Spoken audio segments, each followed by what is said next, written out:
ರೀ. ನಾನು ಇದೇ 2025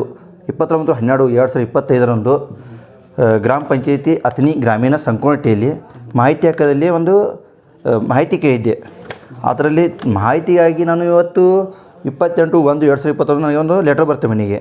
ನಾನು ಆ ಲೆಟರ್ ತೆಗೆದುಕೊಂಡು ಆ ಗ್ರಾಮ ಪಂಚಾಯತಿಗೆ ಹೋಗಿ ಅಲ್ಲಿಂದ ಸೆಕ್ರೆಟರಿ ಅವ್ರಿಗೆ ಭೇಟಿಯಾಗಿ ಆ ಚಲನ್ ನಂಗೆ ಪಾವತಿ ಕೊಡಿ, ನಾನು ಅಮೌಂಟ್ ತುಂಬ ಬಂದೀನಿ ಇವತ್ತು ದಾಖಲಾತಿನ ಪೂರೈಸಿತ್ತಂದರೆ. ಅದೇ ರೀತಿ ಅವರಂತಾರೆ PDO ಸರ್ ಅವ್ರು ನನಗೆ ಹೇಳಿದ್ದಾರೆ, ಏನಾದರೂ ತೊಗೋರಿ 1,000 ರೂಪಾಯಿ ತೊಗೋರಿ, 1,000 ರೂಪಾಯಿ ತೊಗೊಂಡು ಮುಗಿಸ್ಬಿಡ್ರಿ, ಸುಮ್ಮನೆ ಇದೆಲ್ಲ ಮಾಡಬೇಡಿ. ನಮಗೆ ಒಂದು ಹಣದ ಆಮಿಷ ತೋರಿಸಿದ್ರೆ, ನಾನು ಹಣದ ಆಮಿಷಕ್ಕೆಲ್ಲ ಇದೊಂದು ಭ್ರಷ್ಟಾಚಾರ ಆಗಿದೆ ಆ ಗ್ರಾಮ ಪಂಚಾಯತಿಯಲ್ಲಿ. ಅವರೇ ಕೊಟ್ಟಂಥ 310 ರೂಪಾಯಿ ಅಮೌಂಟ್ ಇಲ್ಲಿ ತೋರಿಸ್ತಾ ಇದೆ. ಅದು ನಾವು ಚಲನ್ ತುಂಬಕ್ಕೆ ಹೋದರೆ ಇವರು 1,000 ರೂಪಾಯಿ ಕೊಡ್ತೀವಿ ನಿಮಗೆ, ಇದೇನು ಮಾಡಬೇಡಿ. ಸಂಕೋನಟ್ಟಿ ಪಂಚಾಯತಿಯಲ್ಲಿ ಅವರು ಯಾರೋ ಕರಂಡಿ ಹತ್ರ ಸೆಕ್ರೆಟರಿ ಇದ್ದಾರೆ, ಅವರು ಹೇಳ್ತಿದ್ದಾರೆ. ಈಗ ನಿಮ್ಗೆ ಏನಾಗ್ಬಿಟ್ಟಿದೆ? ಈಗ ನನಗೆ ದಾಖಲಾತಿಗಳು ಎಲ್ಲ ಪೂರೈಸಬೇಕು. ನಾನು ಚಲನ್ ತುಂಬಲಿಕ್ಕೆ ತಯಾರಿದ್ದೇನೆ ಹೀಗಾಗಿ. ಆದರೆ ದಾಖಲಾತಿಗಳು ಚಲನ್ ನಮಗೆ ಕೊಡ್ತಾಯಿಲ್ಲ ಅವರಿನ್ನು.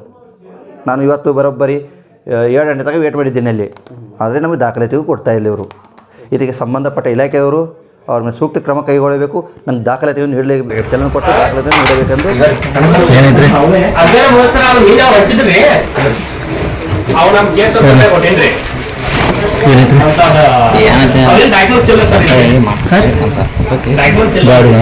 ರೂಪಾಯಿ ಮಾಡೋ ಮುಂಚೆ ಚಲನ ಏನಾದ್ರು 10 ಸಲ ಬಂದಿಲ್ಲ ಇಲ್ಲ ಅವ್ರು ಸರ್ ಅವ್ರಿಗೆ ಭೇಟಿ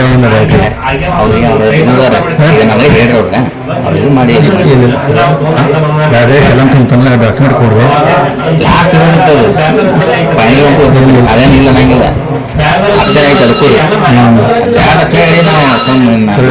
ನಾವು ಹೆಂಗಿದ್ದೀವಿ ನಾವು ಚಿಕ್ಕೂರಿಂದ